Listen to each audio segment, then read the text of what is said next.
Olá pessoal, tudo bem? Meu nome é Samuel Dalelast, sou médico e esse é o nosso espaço aqui no YouTube para discutirmos temas relacionados à saúde, bem-estar e qualidade de vida. Bom, o vídeo de hoje é um vídeo que eu acho que já chegou a hora de a gente bater esse papo aqui, né? Por quê? Ao longo desses quase 4 anos de canal no YouTube, mais de 350 vídeos postados, muita informação para você, ensinando você a gerenciar o seu processo de envelhecimento, né? Então a gente falou maciçamente aqui em como envelhecer com saúde. E eu eu tenho certeza que o recado já foi dado, que você já entendeu que não adianta envelhecer sem ter autonomia. Só que existe uma palavra que norteia toda essa historinha de anti-aging, de envelhecimento com saúde, gerenciamento do envelhecimento. E essa palavra, ela está aqui no quadro. E olha, é uma das palavras mais fortes dentro da medicina para mim. Vitalidade. Quando eu planejo o meu processo de envelhecimento, tudo que eu faço hoje na minha vida, o meu estilo de vida, a minha escolha dos hábitos, está relacionado a como envelhecer com vitalidade, tá? Por quê? Porque embora eu não trabalho com essas questões de objetivo de idade. Samuel, tudo que você faz, a tua alimentação, tua prática de atividade física, você quer viver quantos anos? Não sei, não planejo isso, nunca planejei, mas eu trabalho com estatísticas e hoje a idade que eu tenho em 2022 faz com que as próprias prospecções do IBGE mostrem que eu tenho grandes chances de chegar aos 100 anos. É isso que eu quero? Não, não é que eu quero ou que não quero. Eu não trabalho, não prospecto idade. Porém, eu penso, e se eu chegar aos 100 anos? Vai que eu chegue lá.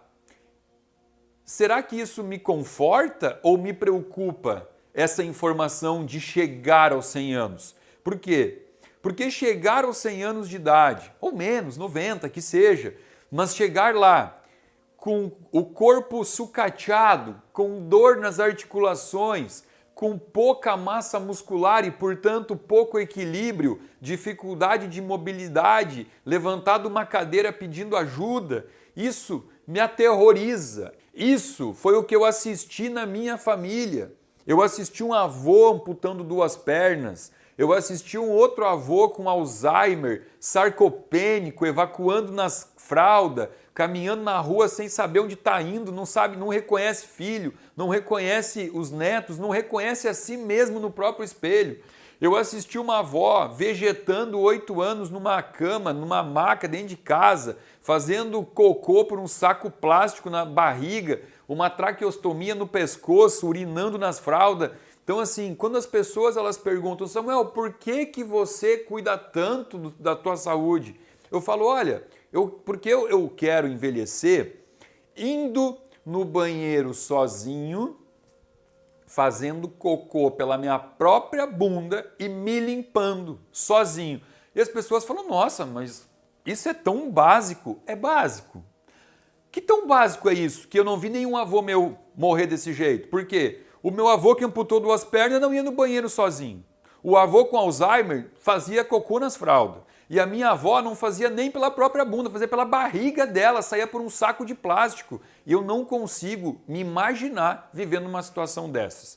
Então, quando eu penso no meu processo de envelhecimento e eu elaborei um plano e eu executo esse plano todos os dias, a palavra que norteia os meus objetivos é envelhecer com vitalidade. E aí a gente avalia, né? Porque é muito claro quando a gente conhece pessoas, e eu conheço pessoas todos os dias aqui no meu consultório, e eu não tenho como deixar de comparar que eu atendo uma paciente de 60 anos que senta na minha frente e eu olho para o prontuário e aí já está lá, como ela fez um cadastro, né, um pré-cadastro na recepção, está escrito lá assim, 59, 60 anos, aí eu olho para a pessoa e eu penso, não, mas deve estar errado isso aqui, preencheram errado essa data de nascimento, essa pessoa não tem 60 anos, a pessoa parece ter 40 anos, massa muscular preservada, colágeno, elastina, cabelos com viço, né? uma pessoa que articula bem, que levanta, que senta, né, da minha cadeira, que pede para usar o banheiro, faz tudo com muita agilidade e mobilidade, 60 anos. Aí essa paciente sai e no mesmo dia ou no dia seguinte entra uma paciente de 60 anos completamente envelhecida, com uma postura arcada, com pouca estrutura muscular, exames mostrando osteoporose, e aí a gente olha assim e fala, 60 anos de idade, as duas, por que que uma está tão ruim, por que que outra está tão bem, o que que aconteceu aí, será que é questão de sorte? Será que isso é questão de azar, né? Por que que pessoas conseguem envelhecer com muita autonomia e com vitalidade e outras não conseguem?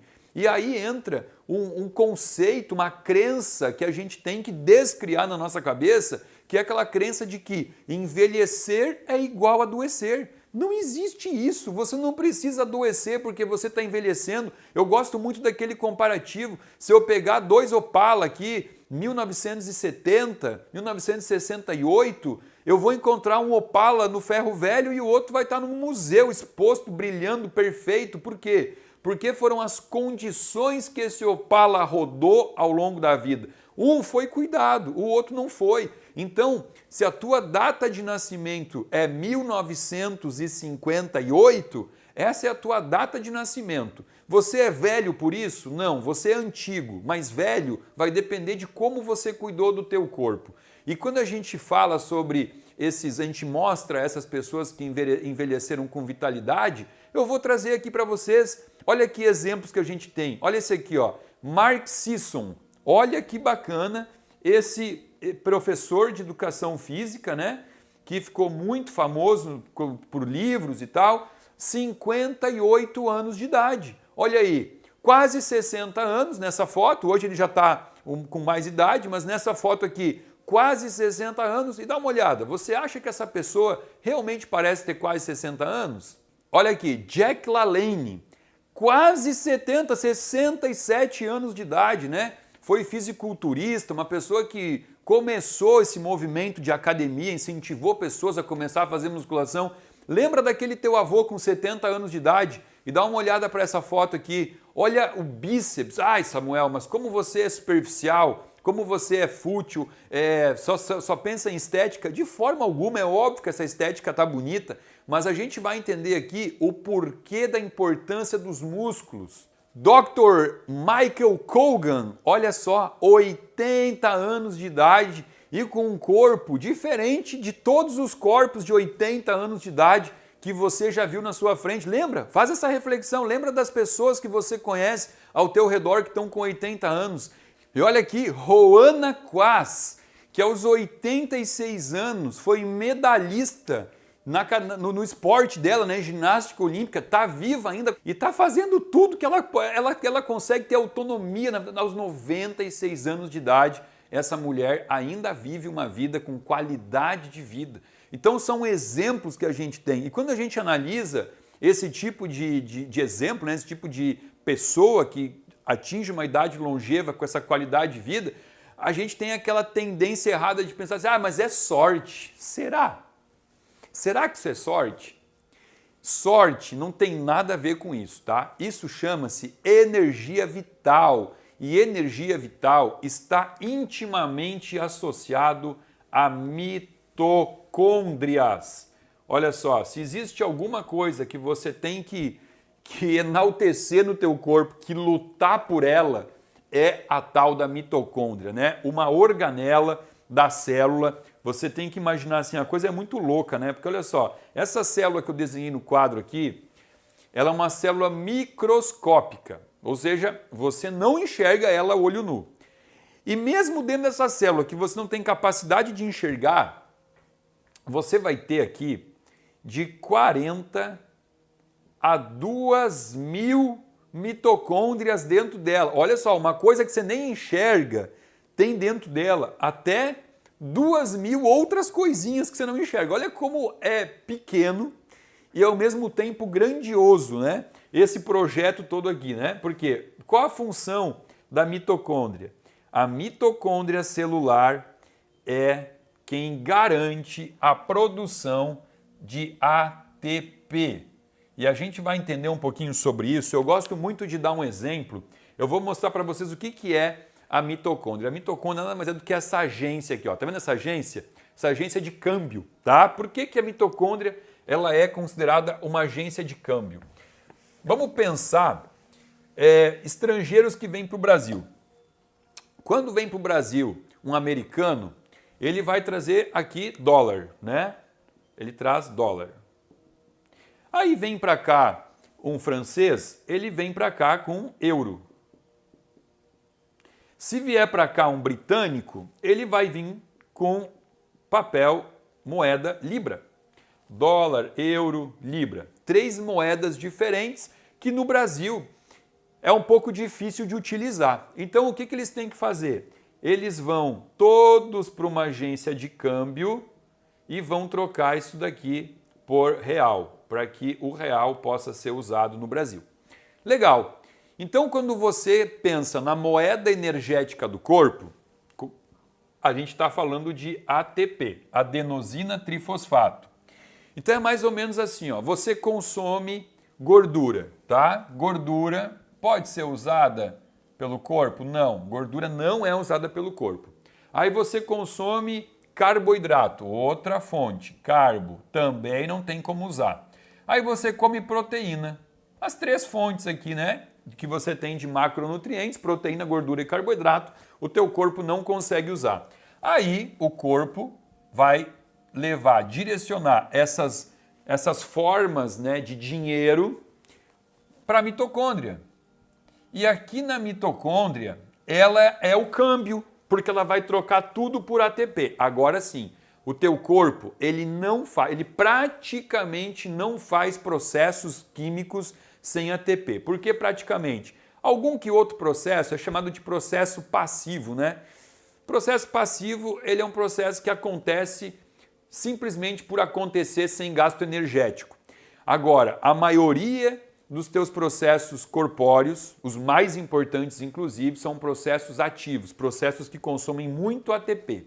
E quando a gente está falando então em síntese de ATP, e veja bem o que eu falei para você aqui, dentro de uma célula eu posso ter de 40 a 2.000 mitocôndrias. Por que 40 a 2.000? Porque tanta diferença? Depende do tipo de célula que eu tenho no corpo.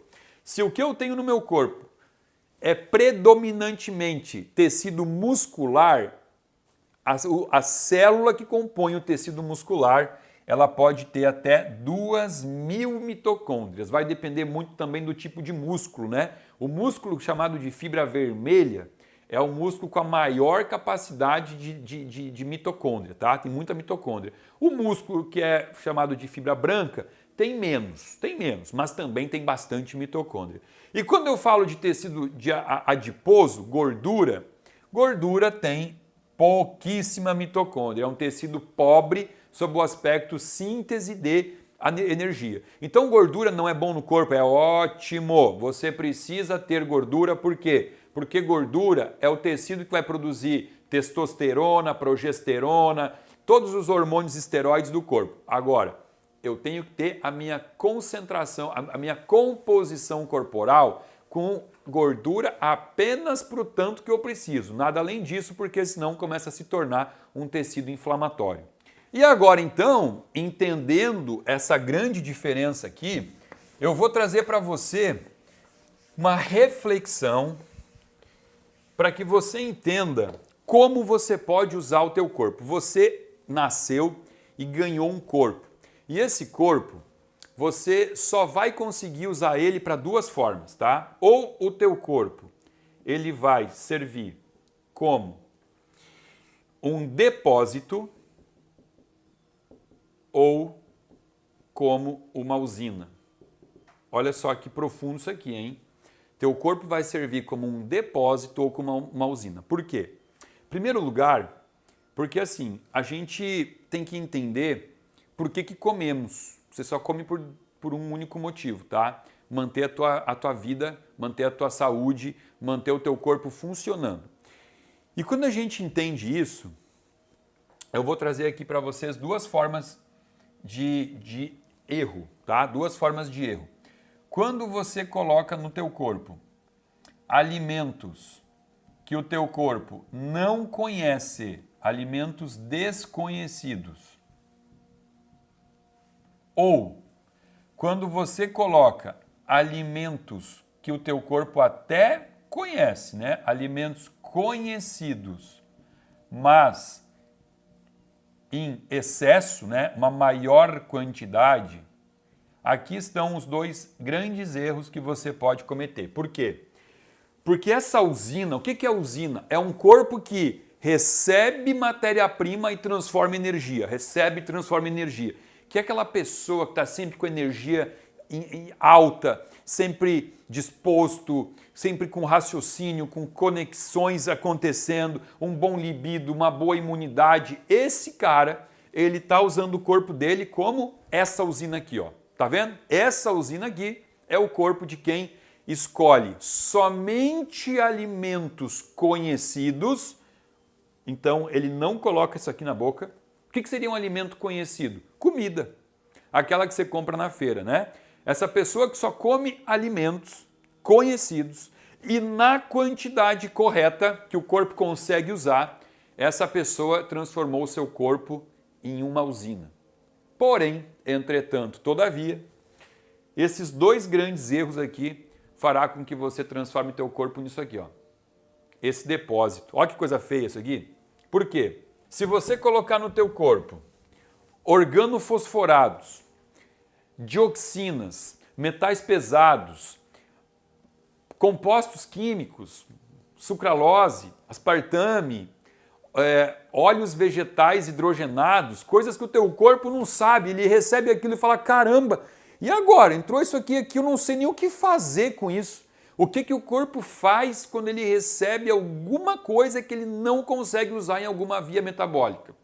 Ele vai criar um container de depósito. Ele vai começar então a criar uma célula adiposa, né, uma gordura, para colocar dentro dessa gordura isso que ele não sabe o que fazer. Agora, se você comer alimentos que ele conhece, você comeu batata, arroz, feijão, mandioca, batata doce, abobrinha, berinjela, cenoura, beterraba, comida boa, mas você colocou demais, ele também não tem capacidade de oxidar isso e transformar isso em energia. Aquilo que sobrou, ele também vai criar uma célula de gordura e ele vai então colocar dentro dessa célula de gordura o que está sobrando. E aí você então começa realmente a depositar no teu corpo. E aqui a gente tem o maior exemplo disso, ó, uma ecografia ou ultrassonografia abdominal total, mostrando que o fígado já está depositando. Olha que coisa feia. Aí começa a esteatose hepática. Ah, Samuel, mas isso não pode ser genético? Não, de forma alguma. Não existe genética na doença de depósito. Isso está totalmente associado a maus hábitos alimentares e também associado a sedentarismo. O vídeo de hoje nem era tanto para trazer bioquímica e não trouxe mesmo para vocês. Isso é um vídeo reflexivo com um pouquinho de informação para tornar você uma pessoa com mais conhecimento, porque o conhecimento é a peça-chave para abrir a mente e mudar os seus hábitos. Eu defendo que pessoas que não têm a informação, que a gente chamaria de ignorantes, não no mau sentido, né? Mas ignorante na falta de conhecimento para a mudança, essa pessoa está protegida, né? Porque existe um ditado que fala assim, a ignorância é uma dádiva. Agora, quando você tem o conhecimento e você não muda, você não é mais um ignorante. A partir de agora, você se torna um inconsequente.